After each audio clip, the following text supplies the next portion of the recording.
The Galactic Council rarely spoke of humans. Most young aliens didn't even know humans had existed. In the official records, Earth was just another failed world that couldn't survive when it met the wider universe. 300 years ago, the Krell Dominion attacked Earth. They expected an easy win against the primitive humans. Instead, humans fought hard until the very end. The last human ships, carrying thousands of survivors, jumped into unknown space. Everyone thought they died there. Commander Hal Green looked out the main window of his Krell science ship, the Dominance. His gray skin wrinkled as he frowned at the planet below. Command had sent him to check strange energy readings from the Proxima Centauri system. This system should have been empty. No one lived here. Report, he ordered his science officer. Sir, we're detecting artificial structures on the fourth planet, said Officer Vex. Her voice shook slightly. Big ones. The entire planet seems to be covered by some kind of shield. Hal's 4 eyes blinked in sequence. This was impossible. His claws clicked against the metal console as he considered his options. Move closer. Scan everything. We need to know what we're looking at. The Dominance slowly approached the mysterious planet. The shield became more visible, a shimmering blue field that surrounded the entire world. Nothing in known space had technology like this. Sir, shouted the sensor operator. A ship just appeared beside us. It wasn't there a second ago. Hall spun around. Defensive positions, charge weapons. But before anyone could move, the lights on the Dominance flickered and died. The backup systems failed too. They floated in space, powerless. A voice came through their emergency channel. It spoke in perfect Krell language. This is Captain Lisa Monroe of the United Earth Ship Redemption. Your vessel has entered restricted space. Prepare to be boarded. The crew looked at Hall with wide, frightened eyes. Humans. Impossible. Humans were extinct. 10 minutes later, the airlock opened. Hall and his officers stood ready. Though without power, their weapons were useless. 5 figures entered the bridge. They wore slim white armor that seemed to flow like water. Their helmets hid their faces. The tallest figure stepped forward and removed their helmet. A human female with short brown hair and stern eyes looked at them. I am Captain Monroe, she said. You are trespassing in United Earth territory. Hal gathered his courage. Humans are extinct. Who are you really? The human smiled slightly. Do we look extinct to you, Commander Green? She knew his name. How did she know his name? The Krell Dominion destroyed Earth centuries ago, Hall said. The human species died out. You destroyed our homeworld, Captain Monroe corrected. But humanity survived. We just chose to disappear for a while. One of the other humans handed Monroe a small device. She looked at it and nodded. Your ship contains detailed records of Krell fleet movements and defense systems. This will be useful. Hal felt cold fear spread through his body. What are you going to do with us? You'll be taken to Haven for processing. Don't worry, we don't harm prisoners, unlike the Krell. Haven. What is Haven? Captain Monroe looked at him with something like pity. Our new homeworld. One of many. While your people thought we were gone, we were building, growing, learning. Another human spoke up.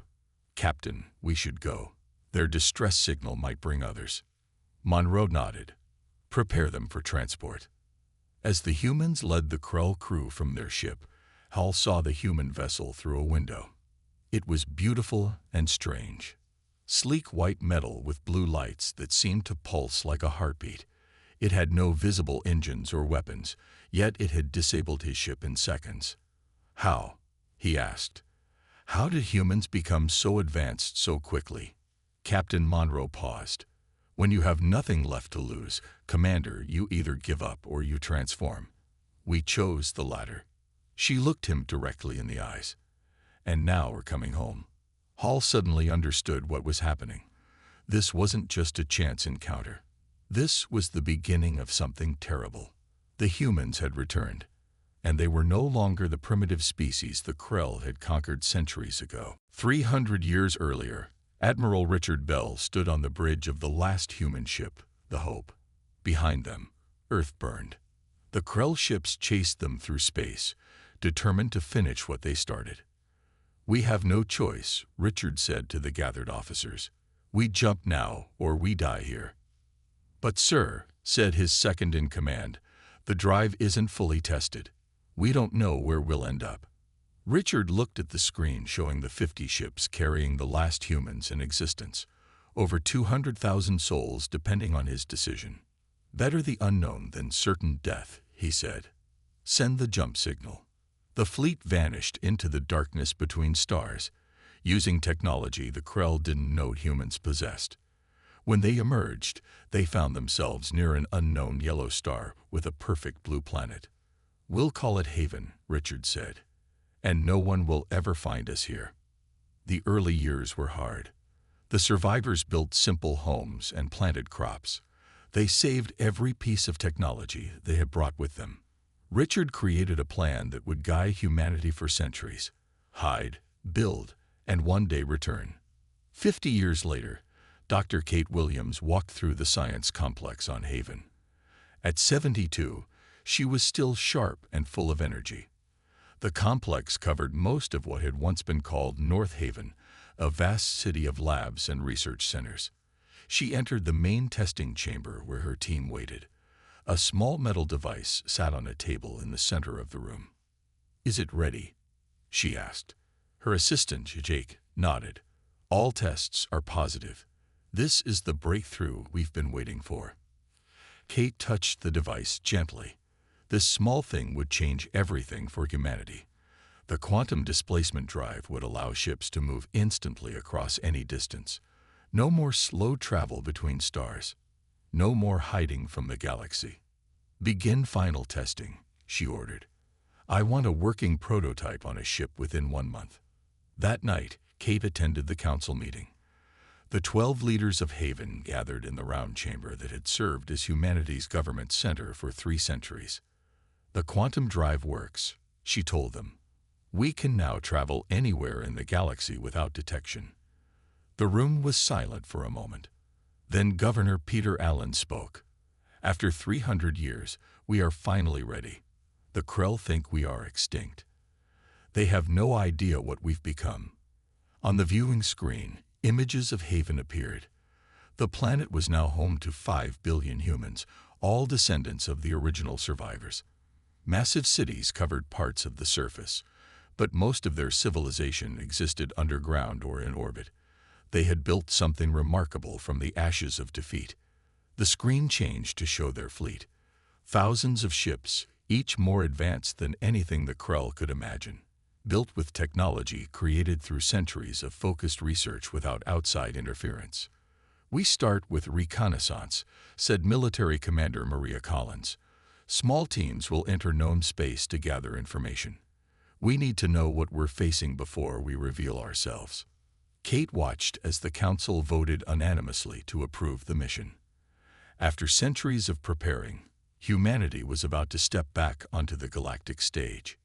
2 weeks later, Lieutenant Sam Harris boarded his small stealth ship, the Pioneer. The vessel was hardly larger than an old Earth bus, but it contained technology that would seem like magic to the rest of the galaxy. "Mission parameters are set," said the launch controller. "You are clear for departure." Sam settled into the neural interface chair. The ship linked directly to his mind, becoming an extension of his body. This technology alone would give humans an edge no other race could match. Beginning quantum displacement in 3, 2, 1. The Pioneer vanished without sound or light.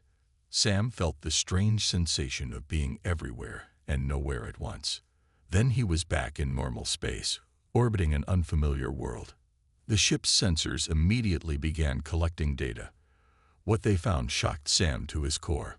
On the planet below, the Krell were using alien slaves to mine resources. The slaves lived in terrible conditions, working until they died. Recording everything, he whispered to himself. "Haven needs to see this."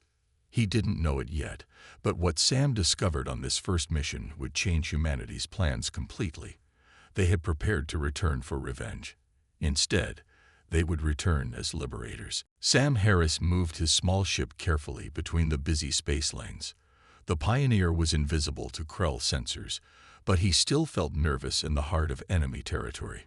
For 3 weeks, he had jumped from system to system, gathering information about the current state of the galaxy. What he found made him angry. The Krell now controlled over 500 worlds. They ruled with cruelty, using other species as slaves or servants.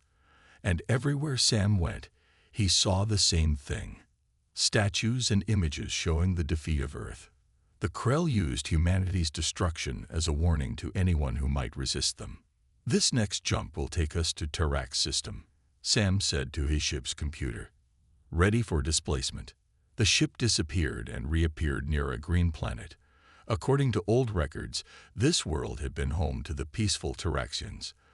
The sensors showed massive mining operations covering half the planet's surface. Sam moved closer, recording everything. He needed proof of what the Krell were doing here. As he orbited the night side of the planet, he noticed something unusual: lights moving in a pattern through a forest area. It looked like a group traveling in secret. "Taking us down," he told the ship. "Silent mode." The Pioneer landed in a small clearing. Sam put on his adaptive suit and stepped outside. The air was thick and smelled like wet plants. He moved through the trees, following the lights he had seen from orbit. After 20 minutes, he found them. A group of about 30 aliens. They were tall with 4 arms and smooth blue skin. Taraxians. They moved quickly, carrying small packages. They looked thin and tired. Sam stayed hidden, watching. Then he heard Krell voices. A patrol was coming. The Taraxians heard it too and tried to hide. But they weren't fast enough. "Halt!" "By order of the Dominion," shouted a Krell soldier as 5 armored figures entered the clearing. The Taraxians froze. One stepped forward, clearly the leader. "We are just bringing food to our families," the Taraxian said. "The rations you provide aren't enough." The Krell leader laughed. "Taking food without permission is stealing from the Dominion. The punishment is death." Sam couldn't watch this happen. Without thinking, he activated his suit's combat systems. The neural interface connected directly to his mind, making the suit an extension of his body. He moved with incredible speed. The Krell never saw what hit them. In less than 10 seconds, all 5 soldiers were unconscious on the ground. The Taraxians stared in shock as Sam appeared before them, his adaptive suit shifting to visible mode. "What are you?" asked the Taraxian leader. "A friend," Sam said. "My name is Sam Harris. I'm human." The aliens gasped. One of the older Taraxians stepped forward, looking at Sam with wide eyes. "Humans are extinct. The Krell destroyed them centuries ago." "Not all of us," Sam replied. "We've been hiding, building our strength. Now we're back." The older Taraxian introduced herself as Nara, the leader of what they called the Remembrance, a secret group that fought against Krell rule. They took Sam to their hidden base deep in the forest. Inside the cave, Sam was surprised to see items from Earth, old photos, books, even a faded flag. "We keep the memory of Earth alive," Nara explained. "Your people fought the Krell when no one else dared. The story of humanity's last stand gives hope to all oppressed species." Sam learned that the Remembrance wasn't just on this world. It existed on dozens of planets, all sharing information and working against the Krell in small ways. "There's a prophecy among us," Nara said quietly. "That one day, the lost ones will return and break the chains of the Dominion." Sam looked at the hopeful faces around him. This changed everything. Humanity had planned to return for revenge, to reclaim Earth. But now Sam saw a bigger purpose. "I need to contact my people," he said. "The lost ones have returned, Nara, and we're stronger than you can imagine." As Sam prepared a secure message to Haven, He knew his discovery would change their plans completely. Humanity wouldn't just be fighting for themselves. They would be fighting for everyone the Krell had hurt. The real war was about to begin. Grand Admiral Maria Collins stood in the massive underground chamber beneath Haven's moon. Around her, thousands of ships were being prepared for war. The biggest was her own ship, the Vengeance. At almost 5 kilometers long, it was the most powerful vessel ever built by human hands. "Admiral, the Council is ready for you," said her aide. Maria nodded and walked to the meeting room where the 12 leaders of Haven waited. The mood was serious as she entered. "You've all seen Lieutenant Harris' reports," she began. "The situation is worse than we expected. The Krell have enslaved dozens of species. They use our defeat as a warning to anyone who might fight back." Governor Peter Allen spoke up. "This changes our plans. We thought we were returning just to reclaim Earth. Now we see a bigger purpose." Maria nodded. "We need to move faster than planned. The fleet is ready. The question is, are we?" Dr. Kate Williams stepped forward. Her white hair was tied back, her eyes bright despite her age. "I have something to show you all," she said. "The final piece we needed." The lights dimmed, and a hologram appeared in the center of the room. It showed a human in a special suit, connected to a ship by glowing blue lines. "This is the neural integration system," Kate explained. "It lets a human mind connect directly with our ships. The person and the ship become one. In tests, it has improved reaction time and combat effectiveness by over 300%. The council members whispered among themselves. This technology would give them an unbeatable advantage. "Is it safe?" asked one council member. "We've run thousands of tests," Kate answered. "The first volunteers are already training with the smaller ships. They report it feels like the ship becomes part of their body." Maria smiled for the first time. "I've seen them in action. One small ship with a neural pilot can outmaneuver an entire Krell squadron." The council took a vote. It was unanimous. The human fleet would launch in 1 month. Deep in the shipyards, Captain John Miller prepared for his first neural connection with the Defiance. At 42, he was one of the oldest volunteers for the program. Younger pilots had faster reflexes, but experienced captains understood battle strategy better. "Are you ready, Captain?" asked the technician. John nodded and lay back in the special chair. Neural connectors touched his skin. He felt a cold sensation, then warmth, then something amazing happened. His mind expanded. Suddenly, he could feel every part of the Defiance. The engines were like strong legs. The sensors were like eyes that could see in all directions. The weapons were like arms, ready to strike. The ship wasn't just a machine anymore. It was part of him. "Connection successful," said the technician. But John barely heard her. He was too busy testing his new self. He moved the ship slightly, feeling it respond to his thoughts faster than it ever had to his commands. Over the next 3 weeks, hundreds of captains joined with their ships. Together they practiced the complex maneuvers they would need in the coming war. Each day, they grew more confident in their abilities. On the day before the fleet was to launch, Maria visited the Vengeance for her own neural linking. As the most advanced ship in the fleet, it required a pilot with exceptional mental discipline. "The process may feel overwhelming at first," the chief scientist warned her. "The Vengeance is much larger than the other ships in the program." Maria settled into the connection chamber. "I'm ready." When the link activated, Maria gasped. The sensation was incredible. She could feel every deck, every weapon, every engine. 5,000 crew members moved through her body like blood cells. The power at her command was beyond anything she had imagined. She tested a simple maneuver, moving the massive ship with just a thought. It responded perfectly, as if it had always been part of her. "Link is stable and strong," reported the monitoring technician. "Best we've seen yet." Maria opened her eyes, but kept the neural connection active. "Send word to the fleet. We launch tomorrow." Across Haven, humans prepared for war. Not a war of revenge, but a war of liberation. They would free the galaxy from Krell oppression, and it would begin with a single devastating strike. The Krell outpost in the Sirius system was one of their most important military bases. 20 battle stations orbited the third planet, with over 200 ships patrolling at all times. Commander Vex stood on the main control deck, watching the status screens with boredom. Nothing ever happened here. The Sirius system was deep in Krell territory, far from any potential threats. Her second-in-command approached with a worried look. "Ma'am, long-range sensors are picking up something strange at the edge of the system." "What kind of strange?" Vex asked. "Energy readings that don't match any known ship type. They appeared suddenly, out of nowhere." Vex frowned.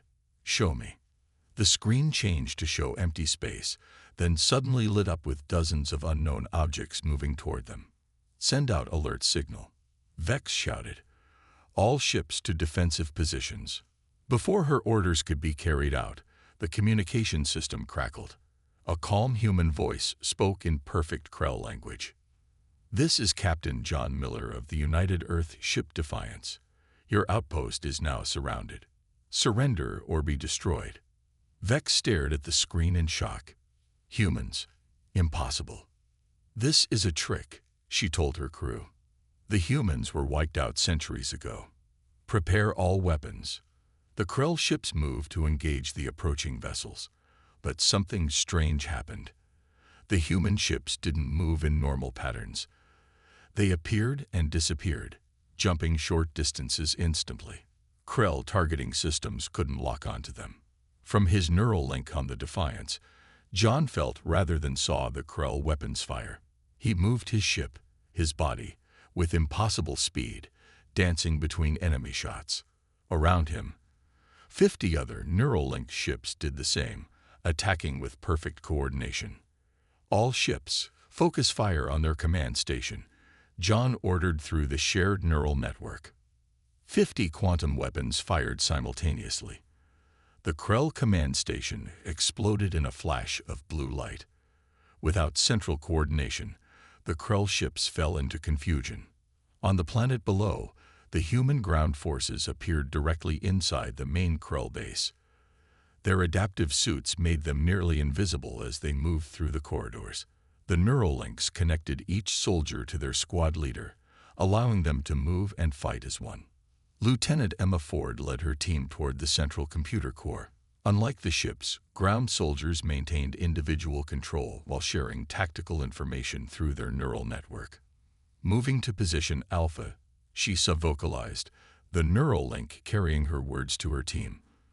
"Prepare to breach on my mark." The door to the computer core was guarded by 10 Krell soldiers. Emma's team moved in perfect sync. Before the Krell could react, 5 were down. The others fired wildly, but the humans moved too fast, their neural links predicting enemy actions seconds before they happened. Within minutes, the entire base was secured. Similar victories occurred across the Sirius system as human forces overwhelmed the Krell with superior technology and coordination. John Miller walked the corridors of the captured Krell command station. His neural link with the Defiance was temporarily reduced to allow him to focus on the ground mission. They had won with minimal casualties. Only 3 humans injured, none killed. He entered the prison section where the Krell had kept slaves from various species. As the doors opened, alien faces looked up in fear, then confusion. "We're here to free you," John said simply. "The humans have returned." An older alien stepped forward, his blue skin marked with scars from Krell whips. "Humans are just legends, stories we tell our children." John smiled. "Not anymore. We're very real. And we're taking back the galaxy." As promised, they left one Krell commander alive. John gave him a small data device. "Take this to your leaders," he said. "It contains a message. Humanity has returned. We are coming for our home." The scared Krell took the device with shaking hands. "Why not just kill me?" "Because we want you to tell them what you saw here today," John replied. "Tell them how quickly you fell. Tell them what's coming for them." Across Krell space, Similar precision strikes liberated key positions. Each attack followed the same pattern: appear suddenly, strike with overwhelming force, free the slaves, and leave one messenger alive with the same warning. On liberated worlds, aliens who had only heard of humans in myths and legends now saw them with their own eyes. The lost ones had returned, just as the old stories promised, and they had come as saviors, not conquerors. The first phase of humanity's return was complete. Now, they would take back Earth itself. Supreme Overlord Krax smashed his fist on the table. Reports from across Krell space told the same story. Human ships appearing from nowhere, striking with impossible precision, then disappearing again. 20 outposts had fallen in just 1 week. Humans are extinct. He roared at his war council. These must be imposters. General Mox, his chief military advisor, looked nervous. The DNA scans from captured body parts confirm they are human, my lord. Somehow, they survived. And they'd grown much stronger. Krax turned to the large viewing screen showing Earth, the former human homeworld, now the central military base for the Krell Dominion. For 3 centuries, they had used this planet as both a headquarters and a warning to other species. Bring every available ship to Earth, Krax ordered. They will come here eventually. We will be ready. Over the next 3 days, the largest fleet in Krell history gathered around Earth. Over 10,000 warships formed layers of defense. On the planet below, millions of Krell soldiers prepared for ground combat. In deep space, far from any Krell sensors, the human fleet gathered. 5,000 ships centered around the massive Vengeance. Through her neural link, Admiral Maria Collins could feel the readiness of her forces. Each captain connected to their ship, each ship connected to her. All vessels report ready, Admiral, said her second in command. Maria nodded. Begin the operation. Instead of the entire fleet jumping at once, they used a different approach. Small scout ships jumped first, appearing briefly at different points around Earth to confuse Krell sensors, then jumping away before they could be targeted. On the Krell flagship, alarms sounded continuously. My lord, human ships appearing and disappearing all around us, reported the sensor officer. We can't get a lock on them. Krax snarled. Hold positions. It's a trick to make us break formation. The scout ships continued their dance, each appearance drawing Krell attention in a different direction. Then, exactly as planned, the main human fleet appeared directly above Earth. Admiral Collins sent a single message on all frequencies. This is humanity. We have come home. Surrender or be destroyed. The battle that followed would be remembered for centuries. The Krell had numbers on their side, but the humans had technology beyond anything seen before. Neural-linked ships moved with impossible speed and precision, appearing and disappearing at will. Quantum weapons cut through Krell shields as if they weren't there. On the Vengeance's bridge, Maria directed the battle through the neural network. She could feel every hit her fleet took, every victory they achieved. Through the shared connection, the fleet fought not as individual ships, but as a single organism. Group 3, jump to Sector 5, she ordered with her mind.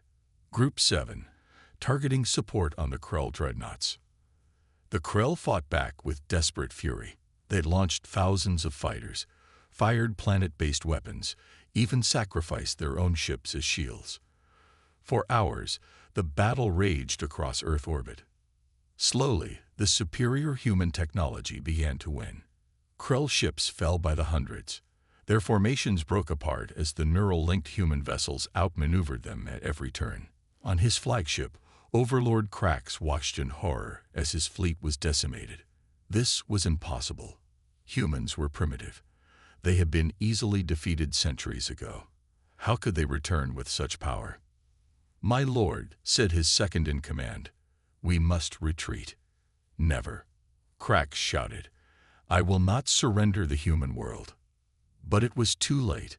The human ships had broken through the final defensive line. The massive Vengeance moved slowly toward Krax's flagship, dwarfing it completely. Admiral Collins opened a channel. "This is your final warning, Overlord. Surrender now." Krax stared at the human woman on his screen.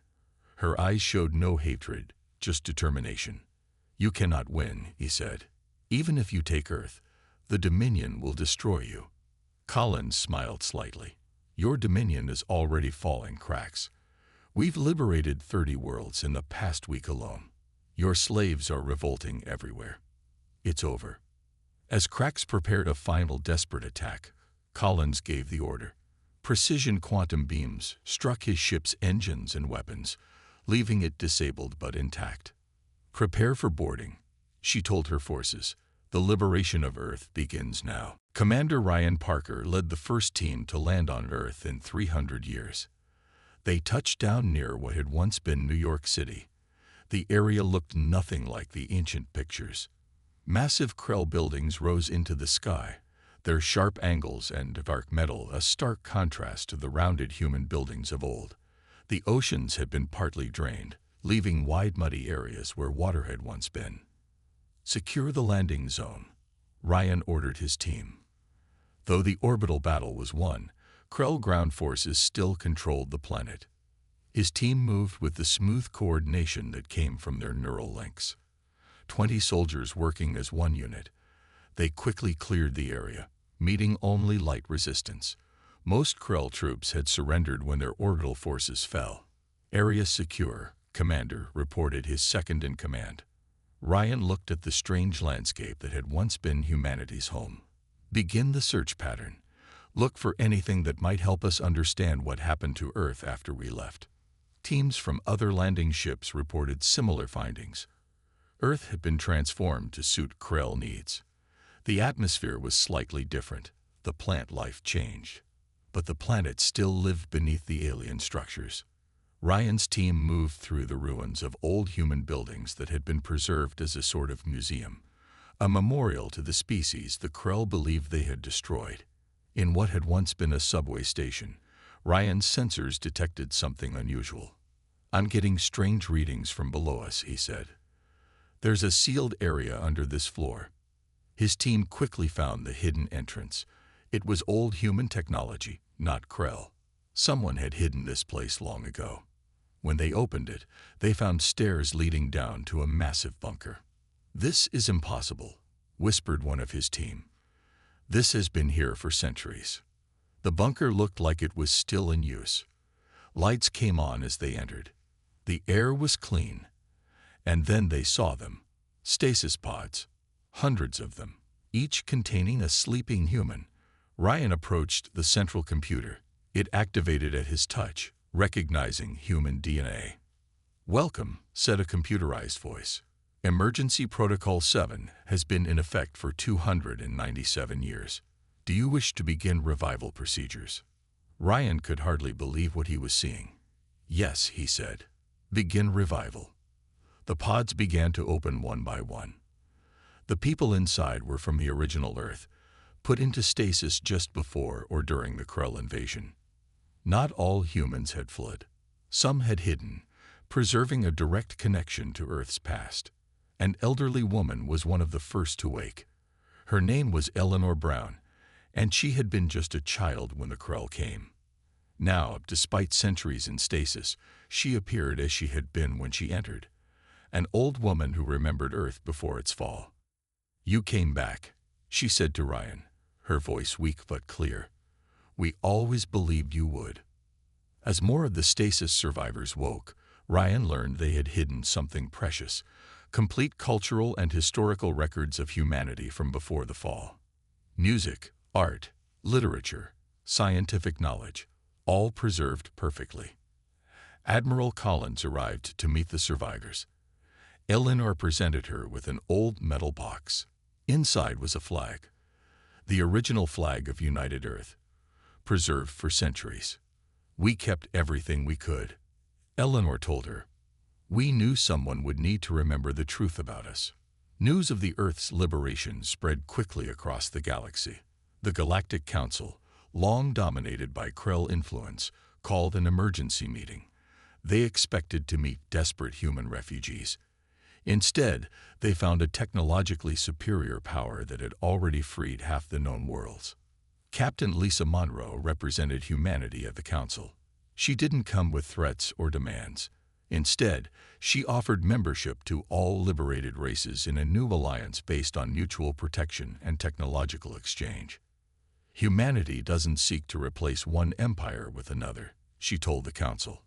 We want to build something better, a galaxy where all species can live freely. As the new alliance formed, humans from Haven began returning to Earth.